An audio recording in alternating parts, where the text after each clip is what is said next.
we have secured lives of millions of Kenyans who would otherwise perhaps have passed away because either one, they were not even aware in the first place that they have, for example, HIV and AIDS, or TB or malaria. It has contributed to a reduced HIV prevalence. Currently, the prevalence in the country stands at about 4.4%. Those who have TB and diagnosed with HIV have been put on treatment at a rate of 96%. In the malaria indicator survey that we did in 2020, showed a drop in the malaria prevalence in the country from 8% to 5.6%.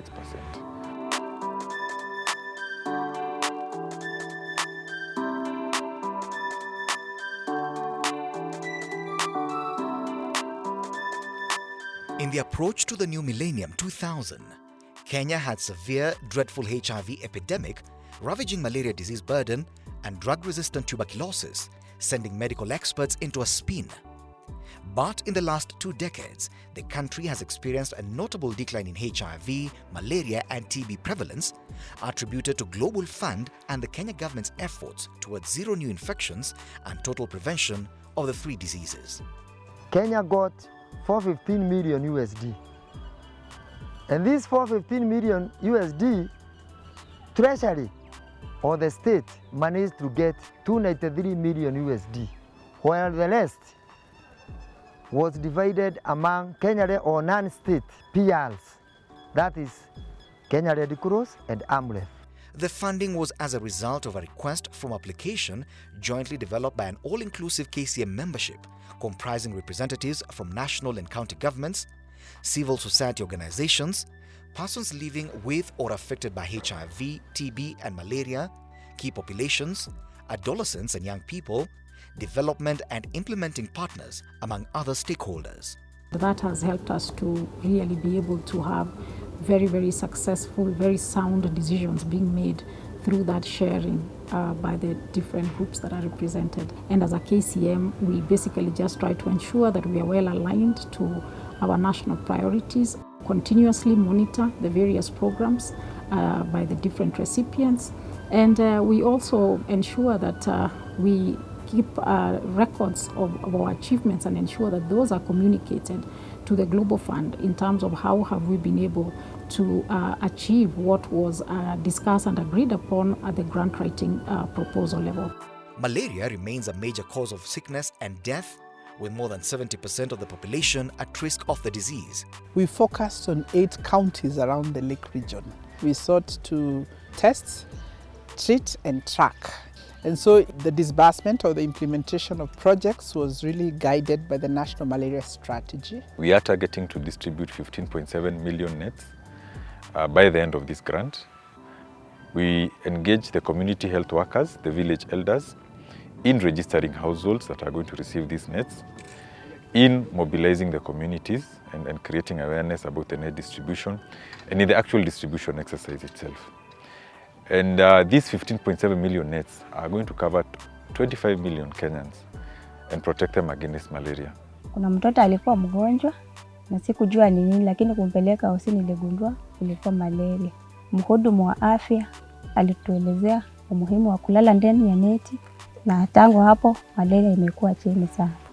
Kwa nyumba yangu niko na neti 2, sijaishuhudia tena malaria. For malaria, the grant is 15 million. And you are working with 11 sub-recipients. We build their capacity, they are able to identify presumptive malaria cases. They do a diagnosis using a malaria rapid test. The lake endemic regions where the prevalence is highest, we saw the prevalence dropping from 27% in 2015 to 19% in 2020. And that is thanks to the various interventions that we've implemented with the support of Global Fund. Kenya has been a pioneer in numerous global health innovations such as HIV self-test kits and pre-exposure prophylaxis PrEP, to the successful trials on malaria vaccine and adult and child-friendly TB medications. The country has had great success in putting 1.3 million people living with HIV on treatment by March of 2021, up from 98,000 in 2006. Between 2018 and 2021, we've been able to make progress not only in the 390s, but even in the prevalence between children and adults. The first 90, we've moved from 73% to 81%. The second 90 still 73% to 81%. And then the third one is 65% in 2018, and right now we are doing 77% as at April 2021.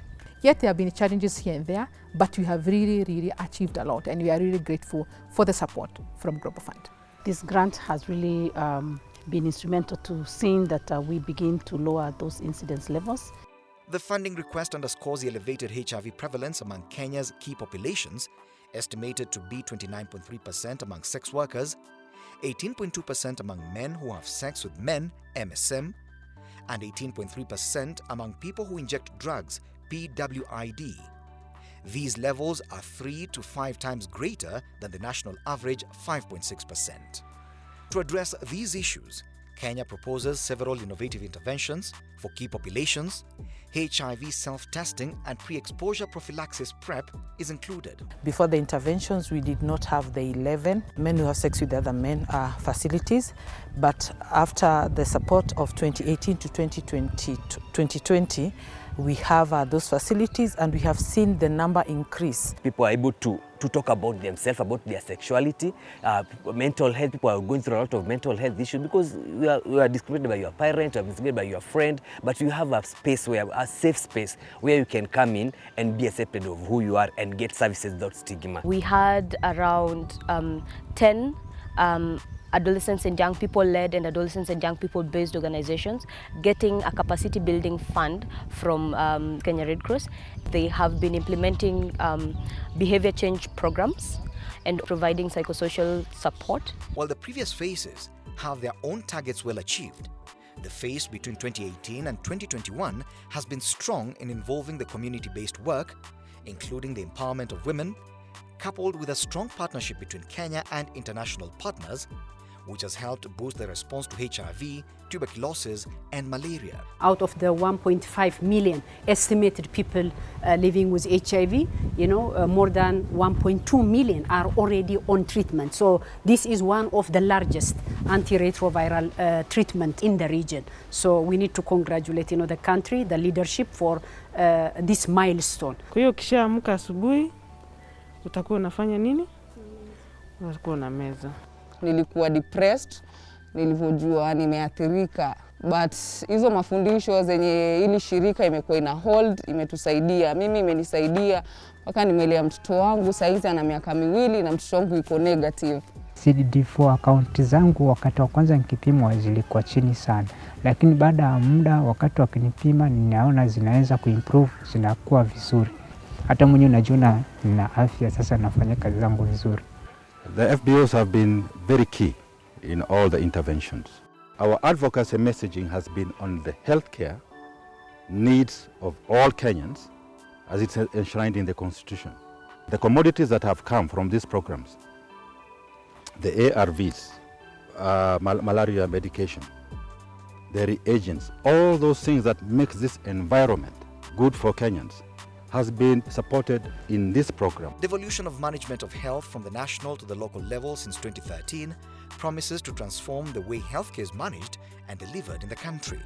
We achieved a lot of things in elimination of stigma. We also achieved in linkage to treatment of ARVs. So that is really significant contribution and a big load lifted from the government of Kenya's back, So it is important that we inbuild these systems just to ensure that we have a level of accountability and a level of sustainability. Global Fund was able to employ for us data management assistants in the 47 counties, and as well as laboratory specialists who are even supporting us during this COVID-19. In COVID-19 testing, they have really been able of help, not only in genome sequencing, but as well as being able to deal with the many samples that are coming on board. And as well as the DMAs were able to give technical assistance to the counties to be able to analyze the data, be able to use it to make the decisions as they put in different interventions. As for TB, the country is listed as one of the 30 high-burden countries that together account for more than 80% of the world's TB cases. Under tuberculosis, we are working with 38 sub-recipients. We buy the national needs for cartridges, working together, of course, with KCM and the programs, and that goes into supporting the diagnosis of both drug-sensitive tuberculosis and drug-resistant tuberculosis.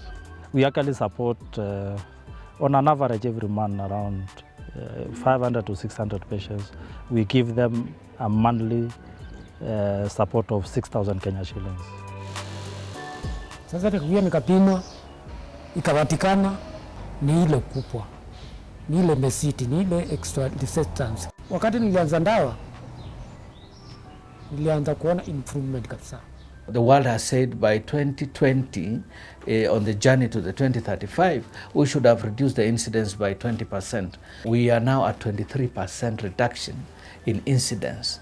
In terms of mortality, we've managed to reduce by 48%, which is quite significant.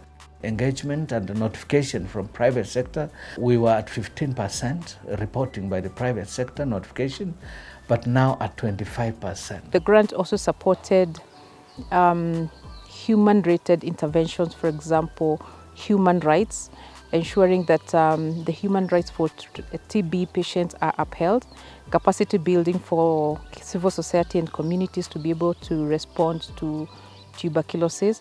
The burden of TB in men is twice as high as it is in women, 809 per 100,000 compared to 395 per 100,000.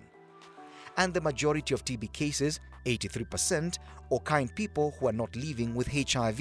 We have been having a challenge for members of the informal sector to be even tested, even for HIV or TB. If we have been having direct funding from the Global Fund, we could be able to have a team of CHVs in our sector who will be going out to ensure that those people who are infected are able to get tested. Different components of the health systems have been also strengthened, including renovation of county pharmacies up to even the county level, strengthening the national warehouse centrally at KCM. This has also been done through this support. The coordination assists in the fact that you're able to avoid parallel procurements and ensure that you don't over-procure or under-procure. And also it ensures that there are no expiries when you coordinate, because everything now is coming through one pipeline, and as well as ensuring that the policies laid down by the Global Fund are followed to the letter to ensure that these products are here in good time. The Global Fund support in strengthening the system for specimen referral from the lower level facilities to the national reference facility. We are able to identify mutations for both the HIV and the TB patients. This current analysis can also be able to inform us whether the current regimen that we are using, the current diagnostic system that we are using as a country, need to change or we need to streamline it.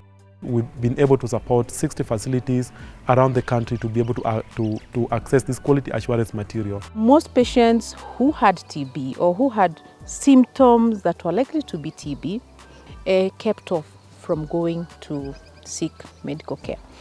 And the few facilities that had been set up came to serve COVID patients. And so TB patients were left without facilities to isolate them. Pregnant women who need to get their 3 doses of anti-malaria to protect their unborn baby, we're seeing a situation where they no longer come to the hospitals. People are afraid of contracting COVID. So this has hit the malaria program. The current rules and guidelines within countries has also influenced the shipping in of commodities. So we have actually had a delay in the acquisition of commodities within the country. So that in itself has also contributed to a reduction into the indicators that we're actually having. The Global Fund came in very quickly and was able to fast track the availability of resources, and as a country we got 3.4 billion Kenya shillings, which is $34 million as our first tranche of support from the Global Fund, all going towards very, very strategic interventions that have helped us to minimize the infection of COVID-19 to people who are already living with the 3 diseases. Now that we've seen that COVID is right here to stay, so we are coming up with mechanisms to be able to adapt, to the new normal. And it's upon us to actually give the information to our constituents members. We were unable to meet physically, and so we had to embrace technology, and we decided to come up with the virtual meetings, which we were able to do the meetings online. The Oversight Committee actually saw a gap and in terms of implementation, and came up with a tool that would be able to monitor the financial data that would be coming in from the PRs. It would be able to monitor any bottlenecks or challenges experienced within the grant, and would also be able to monitor high priority pending activities within the grant across the different PRs and stakeholders that we have. We have a new entrant now to also address the issues of health systems. So we have what we are calling the RSSH Technical Working Group, that is Resilient and Sustainable Systems for Health. What we endeavor is to reduce the gaps, and that is evident with each and every new cycle, grant cycle. We have steadily and continuously increased our allocations as counterpart funding for the Global Fund. Indeed, we have met our obligation of ensuring that we contribute at least 20% of what the Global Fund provides to us. And actually in this financial year, the government has put aside 4.1 billion shillings in its budget for purposes of ensuring that we meet the requirement for us. Moving into the future, one thing we need to do is to align our implementation arrangements with the new constitutional kind of arrangements. It's one of the grants we call the catalytic grant. It makes other wheels move. We need this fund until we make sure that we have reduced these three diseases, HIV, malaria, and TB, to levels that our government can actually take care of using our own resources.